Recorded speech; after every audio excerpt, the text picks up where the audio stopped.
anak-anak, selamat pagi semuanya. Hari ini kita kembali belajar pembelajaran jarak jauh pada tema 6, panas dan perpindahan.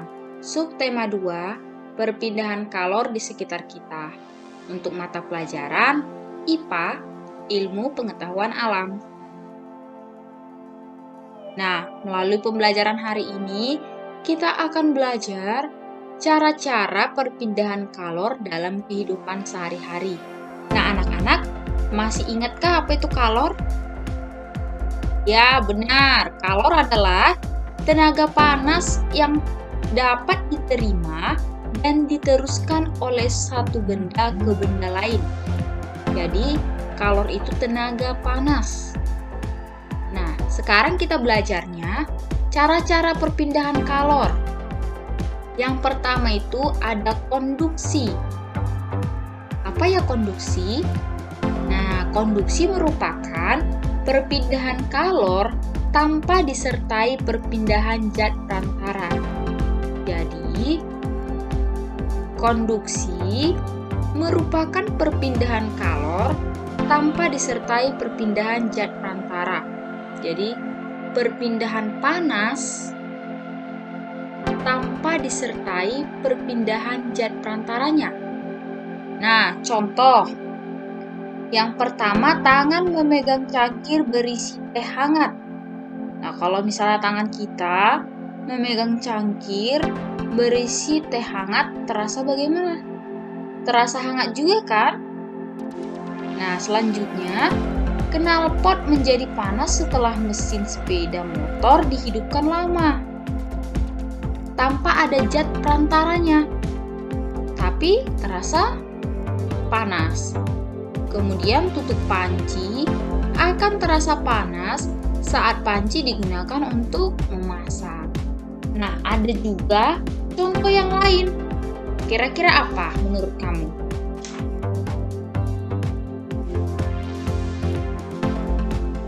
Sudah dapat, Nak? Sebenarnya materi ini ada juga di dalam buku kamu. Kamu bisa juga baca di buku Bupena tema 6 subtema 2. Nah, ada juga contohnya yaitu mencelupkan sendok logam ke dalam air panas. Nah, nanti lama-kelamaan gagang sendok yang terbuat dari logam akan terasa panas. Penyebabnya adalah kalor dari air panas berpindah ke gagang sendok. Ini adalah cara-cara perpindahan kalor yang pertama, yaitu konduksi. Konduksi itu tanpa zat perantara. Yang kedua yaitu konveksi. Nah, konveksi merupakan perpindahan kalor melalui perantara, di mana zat perantaranya ikut berpindah. Contohnya, air yang dipanaskan di dalam panci. Ketika memanaskan air akan terlihat seperti diaduk. Lihat ya di gambar ini, kalau kita panaskan, seolah-olah air ini diaduk. Di sini ada zat perantaranya. Selanjutnya, peristiwa angin laut dan angin darat. Dan yang ketiga, sirkulasi udara yang mengalir melalui jendela karena adanya perpindahan partikel udara panas. Jadi ada zat yang membawa kalor tersebut.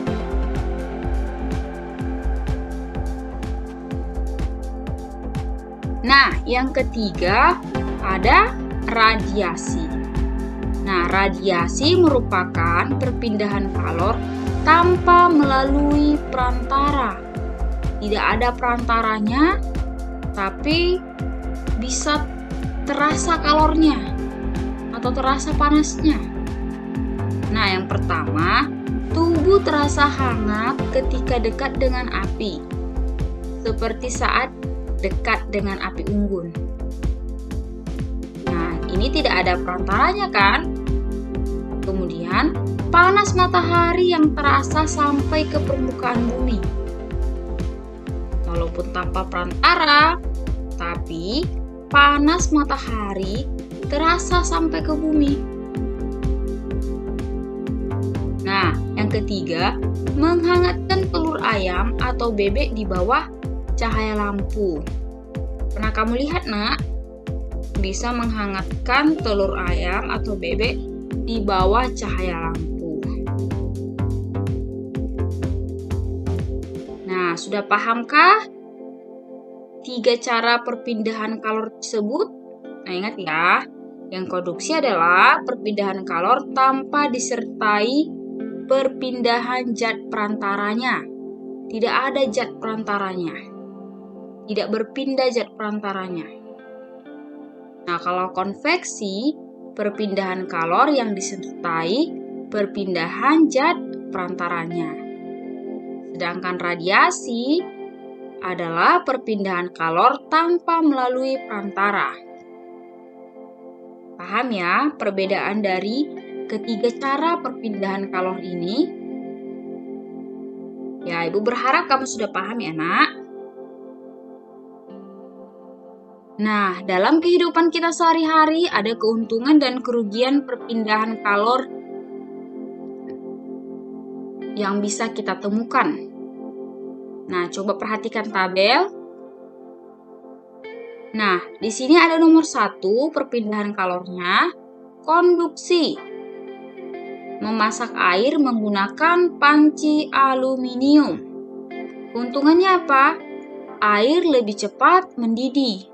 Kalau menggunakan panci aluminium, air akan lebih cepat mendidih. Kerugiannya apa? Logam aluminium lebih cepat panas sehingga berbahaya jika disentuh langsung. Jadi nggak boleh ya, Nak. Kalau sedang memasak, kita menggunakan aluminium, terus kalau kita sentuh, nanti bisa menyebabkan kulit kita iritasi atau melepuh. Nah, apa antisipasi yang bisa kita lakukan? Yang pertama, memegang gagang yang telah dilapisi oleh bahan isolator, seperti ebonit. Jadi, makanya kalau misal di panci, ada pegangannya, berupa bahan isolator, seperti terbuat dari atom. Terus menggunakan sarung tangan atau kain untuk memindahkan panci dari kompor, atau biasa kita sebut kain lap. Nah, selanjutnya yang konveksi, yaitu adanya aliran air saat air mendidih. Ada aliran air kan? Kalau misalnya airnya mendidih, pernah kamu masak air? Iya, jadi untuk keuntungannya, air lebih cepat panas karena aliran air yang panas berasal dari dasar wadah menyebar ke seluruh bagian wadah. Ya, air itu jadi bercampur. Nah, kerugiannya letupan uap air mendidih berbahaya jika terkena tubuh. Jadi kita harus hati-hati. Antisipasinya apa? Yaitu menggunakan tutup panci saat memasak air supaya letupan-letupan airnya itu nggak kena tubuh kita. Terus tubuh kita tidak terlalu dekat dengan air saat memindahkan panci. Nanti bisa kena sama air panasnya.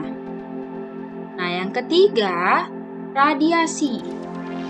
Contoh, pancaran sinar matahari yang mengenai tubuh.